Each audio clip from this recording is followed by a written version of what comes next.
Hello, I'm Glenn W. Hunter, and with me today is James Dat Yoga Dude Woods, and this is the Feel Free to Feel Free podcast. Man, James. What's going on? It's James Woods, aka Dat Yoga Dude. Excited to be here.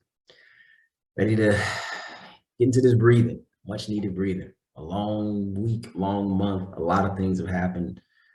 A lot of things are changing, so I'm ready to get into some breathing. How you feeling, Glenn? Man, I am feeling good. I am enthusiastic about what you have to share. And, one of the things you've taught me is that it all starts with the breath. So let's start this Feel Free to Feel Free podcast episode the proper way. All right. Wherever you are, get comfortable there. Standing or sitting, allowing the shoulders to fall away from the ears, the feet to feel firm in the ground, and soften into the belly. As we take these 3 deep breaths, it really brings us right into this podcast, this moment. Brings us to our body, brings us into a sense of well-being. On a count of 3, we start with a deep inhale. 1, 2, 3. Breathe in through the nose. Out of the nose, as I exhale, the body softens, collapsing, releasing, letting go. Let's take 2 more of these deep breaths. Inhale. Exhale, softening. Inhale. Relax and release. Shaking it out, shaking it off, coming back here. Right. Whew, I needed that one. Thank you, Mr. Glenn. Oh, so now that we're both in a good physical and emotional space, we're going to talk about being equipped for an unknown future. You work with our youth so diligently, and you have a great way of communicating with you. They get you, and that's important. But in this environment, there's so much uncertainty, in our school systems, with our youth, with our teachers.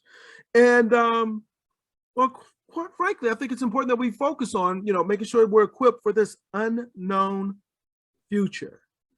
So let me pose, I guess the first question, and that is, you think about students at this point, they've taken over the classroom. I mean, they're able to impose their will. They're able to just say, I'm not comfortable with this or that, and really can be manipulative. And there's an exorbitant amount of power that they're exercising there. Should teachers be helping our kids focus more on the task at hand before they excel? Or do you see a better way to get the kids engaged and in concert with our school leaders and their teachers? Good question. And as you said, the students get me when I go get them, meaning I go meet them where they are. I connect with them on a level that they can understand. And the yoga, the mindfulness, the meditation helps me to bridge that gap, because they may not understand trigonometry, they may not understand the changing economics and climate change, but they understand what it feels like to be relaxed and calm after a deep breath.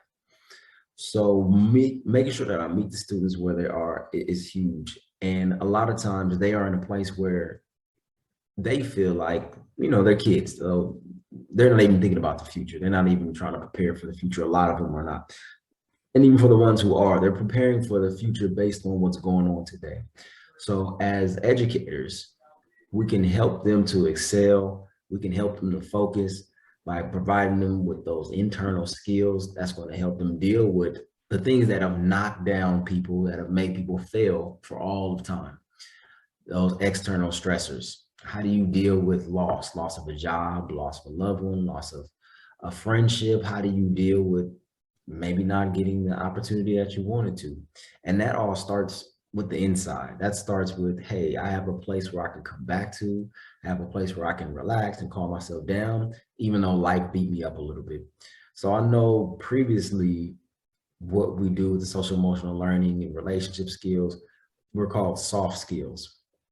because the hard skills were the things that these are going to get you a job. These are going to get you to navigate paying the bills and managing life in that way. But what the future being unknown, but moving fast in a direction of people delegating a lot of their hard skill needs to technology and stuff, it's about that internal. You may push a button and that might be your job, but you're still going to have to go home. You're still going to have to deal with relationships. You're still going to have to deal with what it is to be a human. So if we can help them focus on excelling in the classroom by helping them to internally regulate themselves, it's a win-win.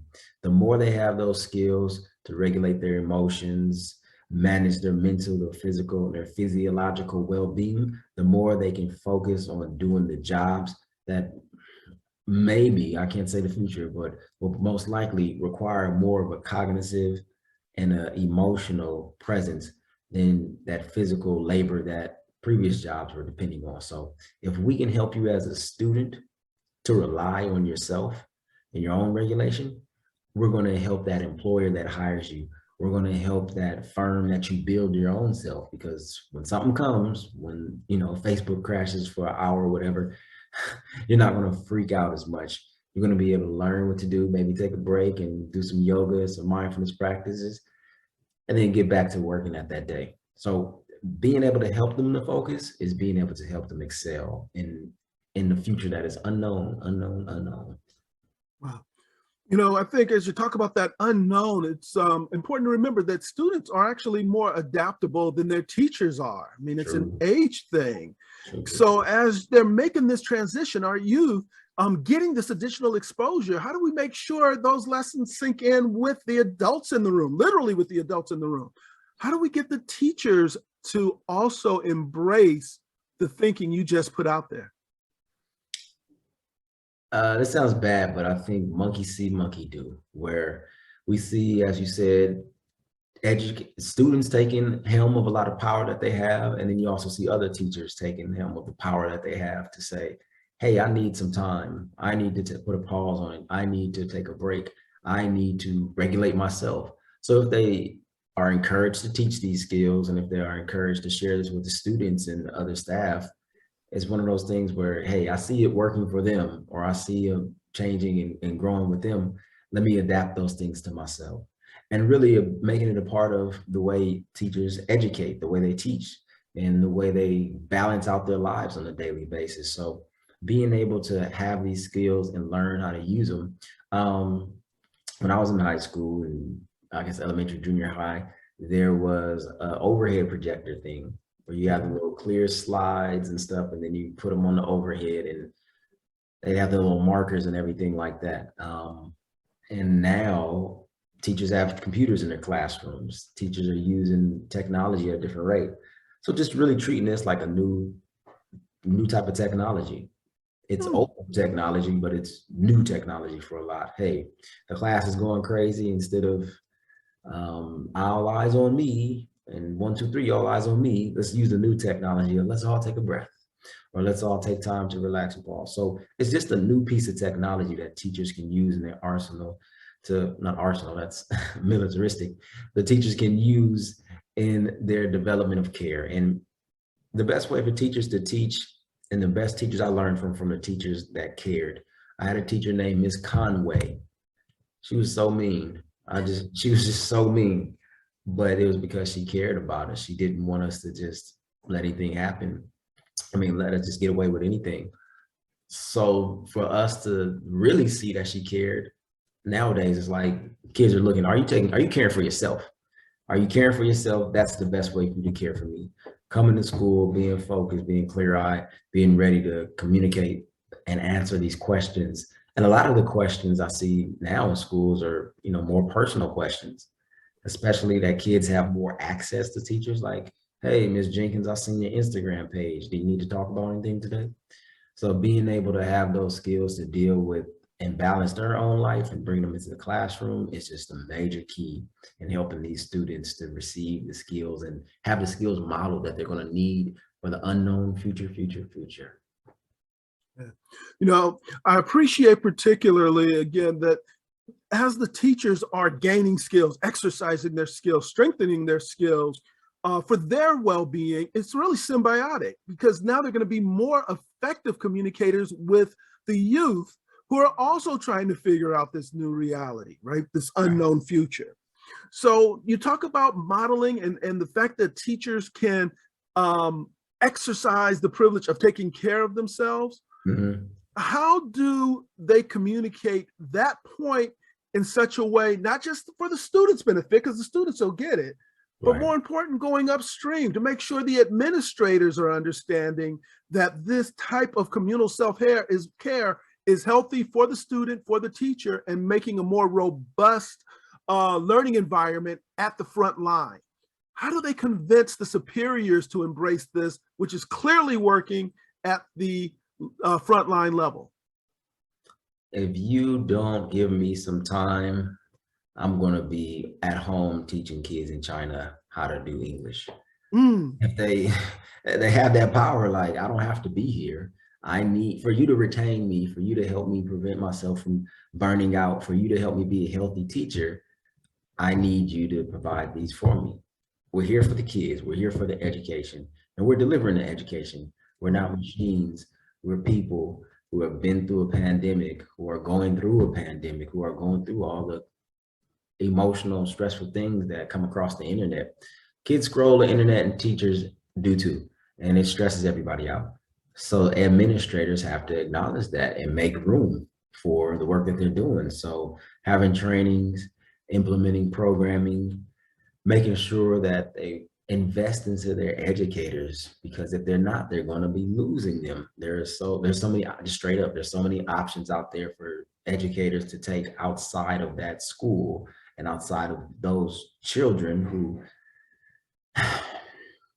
who may not be equipped in so many different levels. So you have these teachers that say, hey, I thought I was coming here to teach math. I'm teaching about emotional wellness. I'm teaching about this and all this first. Give me some help. I need help, or I can't do my job. So teachers have that power to say, I need help to do the job that is continuously growing. Like you said, we are living in a future that was unknown 10 years ago. Nobody knew we were going to be here. But the issues were still the issues, where having those social emotional learning skills prepare the teachers who are better prepared for today. So teachers leveraging their power. Hey, I need this, or I can't be here. You know, I want to explore this just a little bit more, because you're so right that the teachers are going to have to assume that role, and some have. I have heard that in some school buildings where the teachers have said these changes will work, these changes will not work, and you're not going to make us make them work. Mm-hmm. But as a more functional evolution to that, what tools do you believe the teachers need to bring in to prepare students for success in this new unknown future? They need to have the tools to assess, and not a full-out mental assessment or anything like that, but just to have the space to be open to say, hey, this is a day that I'm not feeling, and I might need a break, and our class might need a break. They need to have the tools to be able to engage, to be able to empower, to be able to help the students observe themselves and observe other students on an emotional level, connect empathetically, and they need to have the skills to be able to help students transform their environment. So when we're talking about social emotional learning, the social piece is the first piece for a reason, because we know the students are going into a social environment. So how are you taking the time to assess what's going on in your environment? Well, first thing that I do when I take a breath is I'm assessing what's going on in my own thoughts, in my own mind, what's going on in my body, how am I feeling today, what's going on? And then you can move to, okay, I'm going to need this to empower myself. I'm going to need this to engage and connect and build a healthier environment. So it really is those basic skills of understanding where we are in that moment, and then understanding how we could shift to a place that's appropriate for that present situation. And it may sound difficult, but in the social emotional skills, how we break it down and how we empower students to make sure, students and teachers to make sure that they have those skills, it is transformational for schools. It is transformational for classrooms. So really giving some tools on how to use your breath, how to use your physiology, your body, your mind, and how to use the time and the space within the school day to create a positive environment for social learning. And this is a 3-hour course that we're breaking down into a 20-minute session, but you just taking a breath is the first part of that course. You just taking an assessment of yourself and where you are is the first part of that course. And that is going to have a transformation in your classroom, in your school campus. Man, I tell you, James, you hit the nail right on the head with regards to actionable items to help school environments, students, teachers, and ultimately administrators as well. There's so much more where that came from, though. Please share with our audience, how do they reach you? You can reach Dat Yoga Dude at datyogadude.com. That is a D as in dog, ATYOGADUDE, Dat Yoga Dude. Instagram, social media, LinkedIn, Facebook, it's all Dat Yoga Dude. Come join us. Come be a part of the Feel Free community and come learn some of these tools and techniques for yourself. Wow. Again, James, not only are you sharing ways to get a hold of you, but the insight, but my goodness, there are results. And these results go from our school-age children literally to our adult teachers, to our administrators. And I've seen it even work in the professional realm where you've moved on into the work world to also impact organizations. And with that background, I think there's a lot of credibility to what you've just shared. I personally thank you. On behalf of our audience, I thank you. And if you have any parting comments for us, now would be the time. As always, feel free and namaste. Thank you.